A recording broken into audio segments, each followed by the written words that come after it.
Bismillahirrahmanirrahim. Assalamualaikum warahmatullahi wabarakatuh. Berjumpa kita pada hari ini bagi pelajaran pendidikan Islam tahun 3 bidang ibadah, tajuk bersuci daripada hadas.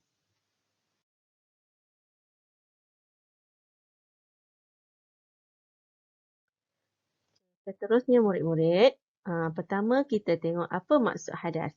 Okey. Mari kita baca bersama-sama maksud hadas.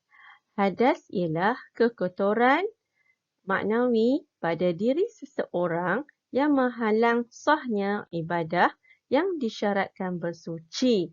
Okey, contohnya salat, tawaf dan menyentuh Al-Quran. Ustazah ulang lagi sekali. Hadas ialah kekotoran. Okay, kekotoran maknawi. Maksud maknawi adalah kotoran yang tidak boleh dicapai oleh deria, yang mana kalau kita dalam berkeadaan berhadas, kita tidak sah. Ibadah kita tidak sah. Maksudnya batal. Contohnya, kalau kita dalam keadaan berhadas, kita tak sah solat, tak sah tawaf dan tak boleh menyentuh Al-Quran. Okey, seterusnya, lepas ni kita akan tengok apa itu hadas. Seterusnya murid-murid, kita tengok pembahagian hadas.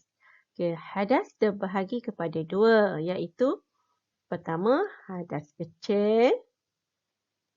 Yang kedua, hadas besar. Ustazah ulang lagi sekali. Pertama, hadas kecil. Yang kedua, hadas besar. Okey, cara kita bersuci daripada hadas kecil ialah dengan berwuduk. Kalau cara kita nak menyucikan hadas kecil, kita mengambil wuduk.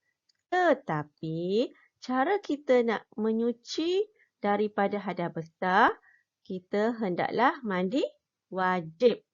Ustazah ulang lagi sekali. Hadas kecil, kita boleh bersuci dengan cara berwuduk. Dan hadas besar, kita boleh bersuci dengan cara mandi wajib. Seterusnya murid-murid, kita tengok hukum bersuci daripada hadas ialah wajib. Okey, Ustazah ulang lagi sekali.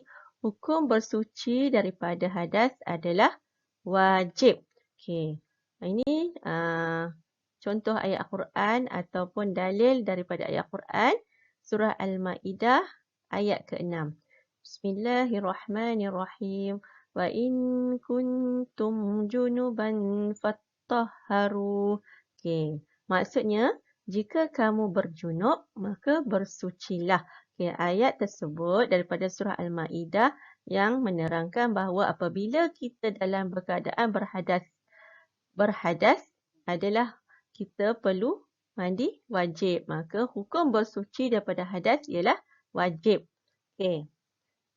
Seterusnya, kita tengok sebab berhadas besar. Sebab apa kita perlu mandi wajib? Okey, pertama adalah keluar mani. Okay, keluar mani merupakan menandakan seseorang itu telah cukup umur, itu bagi lelaki. Begitu juga keluar mani merupakan air yang keluar selepas capai syahwat. Okay, yang kedua, bersetubuh. Sebab yang kedua berhadas besar adalah bersetubuh. Bersetubuh tu apa? Iaitu hubungan jenis suami isteri. Yang sah. Ya, hubungan suami isteri yang sah. Okay, yang ketiga iaitu haid. Haid ni merupakan darah perempuan yang menandakan telah cukup umur. Apabila perempuan telah cukup umur, dia akan keluar darah haid. Okay, yang keempat ialah mati. Apabila kalau kita tengok kan, kalau orang meninggal dia akan dimandikan. Okey, dimandikan tu adalah mandi hadas ataupun kita panggil mandi wajib. Ya. Yang kelima ialah wiladah. Okey, wiladah ni ialah darah bagi perempuan yang melahirkan anak. Kalau perempuan yang melahirkan anak, dia akan keluar sekali darah tu, kita panggil darah wiladah. Okey, yang keenam ialah nifas. Okey, darah nifas ni merupakan darah yang keluar selepas salin. Maksudnya kalau tempoh berpantang ke, kalau mak kita berpantang, mak kamu dalam keadaan berhadas besar, iaitu keluarnya darah nifas. Apabila kita dalam keadaan berhadas besar, maka kita tidak boleh melakukan apa? Ibadah. Okey, selepas ni kita tengok apakah perkara yang dilarang ketika berhadas besar. Okey, Ustazah ulang lagi sekali. Ustazah ceritakan lagi sekali. Hukum bersuci daripada hadas adalah wajib. Sebab-sebab apa kita perlu berhadas besar? Pertama, keluar air mani. Kedua, bersetubuh. Ketiga, haid. Keempat, mati. Kelima, wiladah. Dan keenam, nifas. Yang terakhir murid-murid, kita tengok perkara yang dilarang ketika berhadas besar. Apabila kita dalam keadaan berhadas besar, terdapat beberapa perkara yang kita tak boleh buat. Maksud dilarang tu, ni Ustazah highlightkan ni. Dilarang ni perkara yang kita tak boleh buat. Ustazah ulang lagi sekali, perkara yang kita tidak boleh buat adalah perkara yang dilarang. Okey, pertama. Okey, apa perkara yang dilarang yang pertama adalah kamu tengok ni gambar tengah buat apa ni? Membaca Al-Quran. Kalau kita dalam keadaan berhadas besar, kita diharamkan untuk membaca Al-Quran. Yang kedua, ini gambar. Tak berapa jelas ya. Ini gambar orang mengerjakan tawaf. Tawaf tu apa? Tawaf ni kita dilakukan apabila kita mengunjungi Baitullah, Kaabah. Kita tawaf tu mengelilingi Kaabah. Apabila kita dalam berkeadaan berhadas besar, kita dilarang. Yang ketiga, solat. Kalau kita dalam keadaan berhadas besar, kita dilarang melakukan solat. Itu sebab kalau kamu tengok, kalau kamu perhati elok-elok, kalau kamu ambil tahu, tengok kalau mak kita atau kakak kita dalam berkeadaan berhadas besar, contohnya mak kamu kata, kamu tanya mak, tak solat ke hari ni? Mak tak semayang pun. Mak kamu kata cuti. Ataupun mak kamu kata ABC, Allah bagi cuti. Maksudnya, mak kamu dalam berkeadaan berhadas besar. Maka mak kamu tidak boleh solat. Begitu juga kalau bulan Ramadan. Kan? Kalau kamu tengok mak kamu pergi ke dapur, kamu tengok mak kamu tengah merasa makanan. Kamu jangan cakap mak tak puasa. Kerana apa?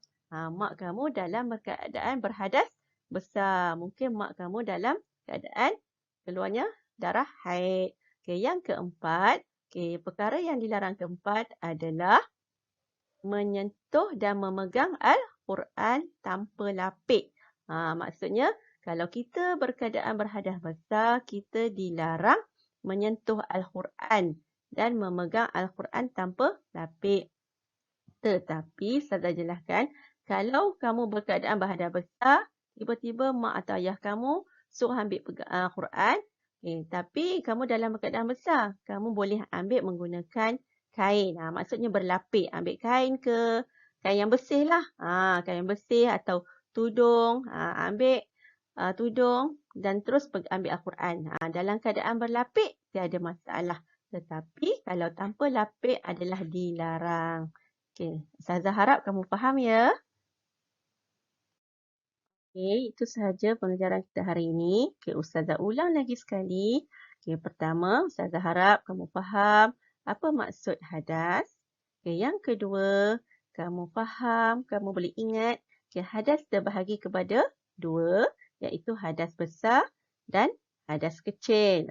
Cara menyucikan hadas besar adalah dengan mandi wajib. Dan kalau kita berkeadaan berhadas kecil, cara dia adalah berwuduk. Yang ketiga tadi kita tengok sebab-sebab apa kita perlu berhadas besar. Maksudnya sebab-sebab hadas besar. Ada 6 sebab tadi. Antaranya adalah keluar mani, haid, bersetubuh, wiladah, keluarnya darah nifas.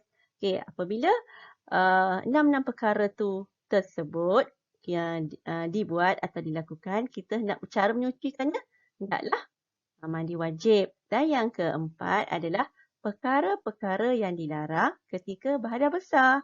Ingat tak lagi? Pertama, tak boleh baca Quran. tak boleh sentuh Al-Quran, memegang Al-Quran tanpa lapik. Tidak boleh tawaf. Dan yang keempat adalah apa dia tadi? Solat. Okey.